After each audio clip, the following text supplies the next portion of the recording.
जरा सोच कर देखिए, अगर कभी कोई आपसे पूछे कि वह कौन सा कुआं है जिसमें एक बार गिरने के बाद कभी कोई मनुष्य बाहर नहीं निकल पाता, आप क्या उत्तर देंगे? राधे राधे। राजा भोज के दरबार में यही प्रश्न गूंज रहा था। सभी विद्वान, राज पंडित सब चुप थे और इस गूढ़ प्रश्न का उत्तर कोई नहीं बता पा रहा था। लेकिन जवाब मिलने पर सब चौंके, सब सन्न थे। राधे राधे। आइए सुनते हैं लोभ और तृष्णा की एक अद्भुत कहानी। राजा भोज के दरबार में एक प्रश्न उठा, वह कौन सा कुआं है जिसमें गिरने के बाद मनुष्य कभी नहीं निकल पाता। सब सोच में पड़ गए। राज पंडित, विद्वान, राजसभा में मौजूद प्रत्येक सदस्य, पर कोई भी इसका संतोषजनक उत्तर नहीं दे पा रहा था।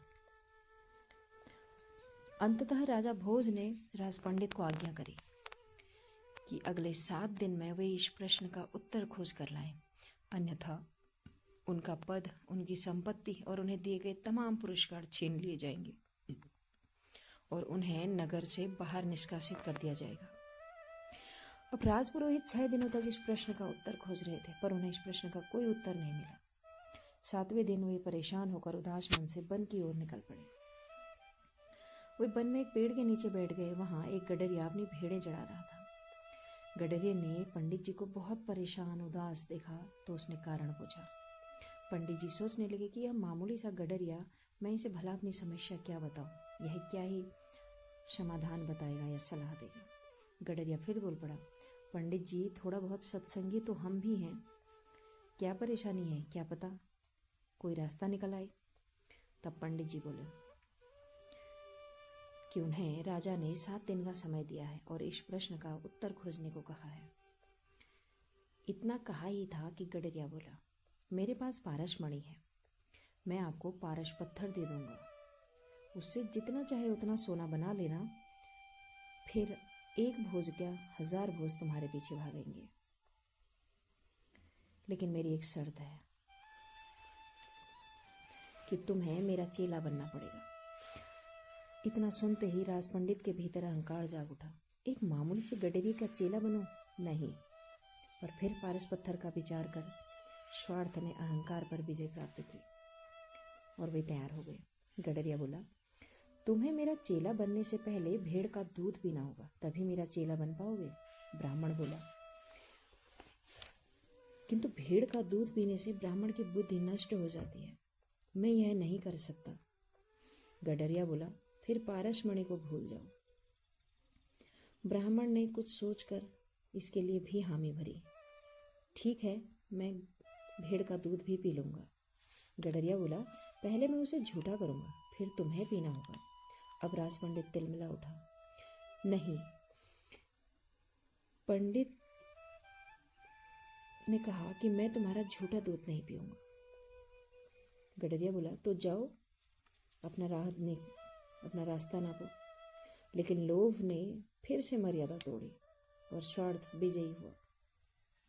ब्राह्मण झूठा भेड़ का दूध पीने को भी तैयार हो गया। फिर गडरिया बोला कि सामने जो मरे हुए इंसान की खोपड़ी है, उसमें पहले दूध को दूहूंगा, उसे झूठा करूंगा, कुत्ते से चटवाऊंगा, फिर तुम्हें पिलाऊंगा, तभी पारस मिलेगा। अगर तुम ये सब करने को तैयार हो तो ठीक है, वरना अपनी राह देखो। गंभीर स्वर में बोला। राज पंडित गहरे विचार के बाद बोला, कठिन है पर मैं कर लूँगा। और पंडित अपनी मर्यादा, अपने संस्कार, अपनी पदवी, अपना कुल, अपना कर्म, सब कुछ भूल के एक लोभ के वश में, एक पारस पत्थर के लोभ में आकर यह सब करने को तैयार हो गए। बस पंडित के हामी भरते ही गडरिया गंभीर स्वर में बोला, बस तुम्हें तुम्हारा उत्तर मिल गया। पंडित चौंक कर, क्या मतलब? गडरिया बोला, यही वह गहरा कुआं है लोभ और तृष्णा का, जिसमें मनुष्य गिरता है, बस गिरता ही चला जाता है। जैसे तुम पारस पाने के लोभ में संस्कार, मर्यादा, विवेक त्यागते गए, बस ऐसे ही मनुष्य महत्वाकांक्षी होकर और अधिक और अधिक और अधिक की चाह में न जाने कितने पाप कर्म, अपनी मर्यादा तोड़ता चला जाता है। बस थोड़ा और थोड़ा और थोड़ा और की चाह में इसी लोभ रूपी कुएं में गिरते चले जाते हैं, जिसमें से फिर बाहर नहीं निकल पाते। और गडरिये की ये ज्ञान भरी बातें सुनकर पंडित जी स्तब्ध थे, खड़े रह गए। सच में विचार करने लगे कि असली पतन धन न मिलने से नहीं होता, बल्कि संस्कार और विवेक त्याग देने से होता है। वर्तमान में हम अपने आसपास ना जाने कितने ही ऐसे कर्म, या हम क्या खुद भी अपने निजी जीवन में ऐसे कर्म करते हैं, लोभ के वश में आकर मर्यादा को त्यागते हैं। कहानी का सार बस इतना ही है कि मनुष्य का असली पतन धन न मिलने से नहीं होता, किसी पद से निकाल जाने से नहीं होता। उसका असली पतन होता है उसके संस्कार, उसके विवेक, उसके धर्म के विपरीत कार्य करने को।